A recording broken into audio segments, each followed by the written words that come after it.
कोपासपड़े केते लोक मृत्युवरण कले प्रशासन शुणव।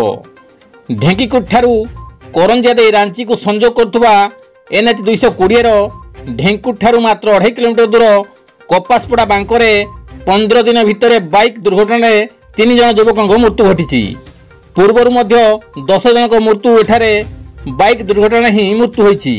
रास्ता निर्माण त्रुटि जुगु एठारे बारंबार दुर्घटना होउथिबा अनुमान कराउछि। एही डेथ जून रे बारंबार दुर्घटना घटी निरीह जीवन जाउथिबा बेले आहत पंगु हेलेनी 25 रु ऊर्ध्व लोक हेले प्रशासन एहार प्रतिकार पई व्यवस्था करूनाही। किछि दिन तले स्थानीय सरपंच सेठारे हनुमान मंदिर प्रतिष्ठा पई शुभ देइथिले मध्य हनुमान मूर्ति स्थापन करा जाय नाही। एणु प्रशासन एठारे रास्तार दिग परिवर्तन पई साधारण दाबी उठिछि। कविंद्र राउत का रिपोर्ट, केडी जुड़िया।